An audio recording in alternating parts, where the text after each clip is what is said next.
হযরত মূসা আলাইহিস সালামকে আল্লাহ রাব্বুল আলামিন এই পৃথিবীর জমিনে পাঠিয়েছেন। মূসা আলাইহিস সালামকে আল্লাহ রাব্বুল আলামিন একটা কিতাব দিয়েছেন। ওই কিতাবের নাম হচ্ছে তাওরাত। কি বললাম? তাওরাত। মূসা নবীকে আল্লাহ একটা মুজিজা দিলেন। ওই মুজিজা হচ্ছে লাঠি। আল্লাহ রাব্বুল আলামিন বলেন, ওমা তিলকা বিয়ামিনিকা ইয়া মূসা। জোরে বলুন আল্লাহু আকবার। আল্লাহ বলেন, মূসা তোমার ডান হাতে এটা কি? হযরত মূসা আলাইহিস সালাম বলেন, ক্বালা হিয়া আসায়। মূসা আলাইহিস সালাম বলে, আমার ডান হাতিটা লাঠি। এটা কি? লাঠি। এই লাঠি হচ্ছে হযরত মূসা আলাইহিস সালামের মুজিজা। সুবহানাল্লাহ বলেন। হযরত মূসা আলাইহিস সালাম ইন্তেকাল করলেন, দুনিয়া থেকে চলে গেলেন, তিনার মুজিজাও চলে গেল। এখন আর যদি কেউ লাঠিকে ধরিয়ে মাটির মধ্যে আঘাত করা হয় তাহলে আর সাপ হবে না। হযরত মূসা আলাইহিস সালামের লাঠির কি কারামত ছিল? এই লাঠিকে যদি তিনি মাটির মধ্যে আঘাত করতেন এটা অজগর সাপ হয়ে যেত, আর যদি পানির মধ্যে আঘাত করতেন এটা সাথে সাথে রাস্তা হয়ে যেত। সুবহানাল্লাহ। মূসা নবীকে আল্লাহ মুজিজা দিয়েছেন। মূসা নবী ইন্তেকাল করে চলে গিয়েছেন, সাথে সাথে ওনার মুজিজাও শেষ হয়ে গিয়েছে। এখন আর লাঠি কি যদি কেউ মাটিতে আঘাত করে সাপ হবে? হবে না। হযরত দাউদ আলাইহিস সালামকে আল্লাহ পাঠালেন, ওনাকে আল্লাহ কিতাব দিলেন। ওই কিতাবের নাম হচ্ছে জাবুর কিতাব। দাউদ আলাইহিস সালামের কণ্ঠ এত চমৎকার ছিল, এত বেশি সুন্দর ছিল। হযরত দাউদ আলাইহিস সালাম তিনি যখন জাবুর তিলাওয়াত শুরু করতেন, সমুদ্র থেকে, সাগরের তলদেশ থেকে মাছগুলো এসে কিনারে এসে হযরত দাউদ আলাইহিস সালামের কণ্ঠের তেলাওয়াত শুনতে লাগতেন। সুবহানাল্লাহ। দাউদ আলাইহিস সালামকে আল্লাহ মুজিজা দিলেন। কি মুজিজা দিলেন?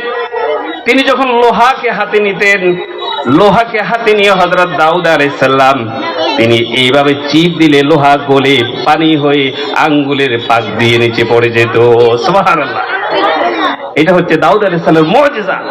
এখন যদি কেউ লোহাকে এইভাবে মুষ্টিবদ্ধ করে চিপ মারে, লোহা কি পানি হবে? দাউদ আলাইহিস সালাম ইন্তেকাল করে চলে গিয়েছেন, ওনার মুজিজাও শেষ হয়ে গেছে। হযরত সুলাইমান আলাইহিস সালাম আল্লাহ রাব্বুল আলামিন ওনাকে জমিনের মধ্যে পাঠালেন, নবী হিসেবে পাঠালেন। সারা পৃথিবীকে তিনি শাসন করেছেন। হযরত সুলাইমান আলাইহিস সালামকে আল্লাহ মুজিজা দিলেন। কি মুজিজা দিলেন?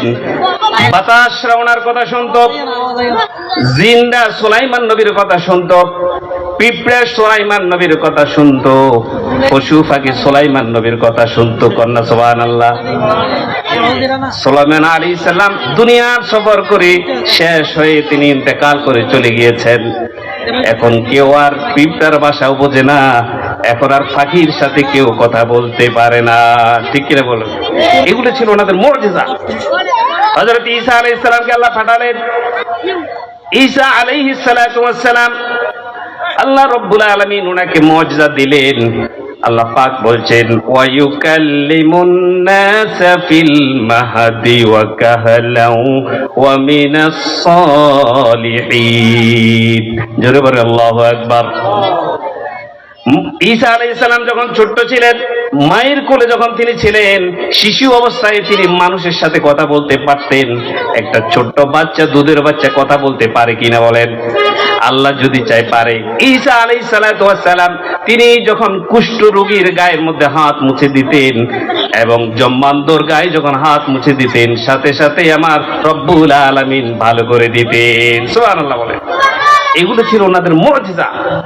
আল্লাহ তাবারক ওয়া তাআলা ঈসা আলাইহিস সালাম কিন্তু মরেন নাই, ওনাকে উঠিয়ে নিয়েছেন আকাশে। উনি আবার এই পৃথিবীতে আগমন করবেন, নবী হিসাবে নয়, রাসূলুল্লাহ সাল্লাল্লাহু আলাইহি সাল্লাম উম্মত হিসাবে। বলেন আল্লাহু আকবার। তাহলে পৃথিবীর শেষ নবী, আমাদের নবীর নাম কি? মুহাম্মাদুর রাসূলুল্লাহ সাল্লাল্লাহু। আমাদের নবীকে আল্লাহ পাঠালেন, কি মুজিজা দিলেন?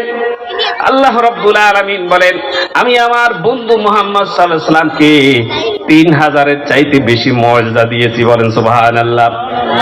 শ্রেষ্ঠতম যে মুজিজা নবীকে দিলেন সেটা হচ্ছে আল কোরআন। আমরা যারা প্রতিদিন সকাল বিকাল যে কোরআনটা পড়ি, এটাই হচ্ছে বিশ্বনবীর শ্রেষ্ঠতম মুজিজা। সুবহানাল্লাহ বল। নবীজি দুনিয়া থেকে চলে গেলেন, মুসা আলাইহিস সালামও চলে গেলেন, ঈসা আলাইহিস সালামও চলে গেলেন, তাদের মুজিজাও চলে গেল, কিন্তু আমার নবী, আপনার নবী, আমাদের নবী বিশ্বনবী চলে গেলেন, ওনার মুজিজা তিনি সাথে করে নেন নাই। দুনিয়ার মধ্যে এখনো কোরআন আছে না নাই? আছে। আমাদের নবীর মুজিজা এখনো আছে। বিশ্বনবীর মুজিজা আল কোরআন কিয়ামত পর্যন্ত থাকবে। বলেন সুবহানাল্লাহ। আল্লাহর নবী যখন কোরআনের তেলাওয়াত করতেন, নবীজি যখন রাতের আধারে দিনের আলোতে কোরআনের তেলাওয়াত করতেন, কাফের মুশরিকরা নবীজির কণ্ঠের তেলাওয়াত শুনতেন কিন্তু ঈমান আনতো না। দিনের বেলায় নবীজির বিরুদ্ধে তারা কথা বলতেন, রাতের আধারে ওই কাফেরের গোষ্ঠীরা নবীজির ঘরের পাশে দাঁড়িয়ে দাঁড়িয়ে কোরআনের তেলাওয়াত শুনতেন। সুবহানাল্লাহ। কোরআন হচ্ছে এটা আসমানি কিতাব, যেন তেন কিতাব নয়। যালিকাল কিতাব লা রাইবা ফিহি, এটা এমন কিতাব যার মধ্যে কোন ধরনের সন্দেহ, সংশয়, ফ্রাস্ট্রেশন, হেজিটেশন, কনফিউশন কিচ্ছু নাই। বলেন আল্লাহু আকবার। এটার নাম হচ্ছে কোরআন।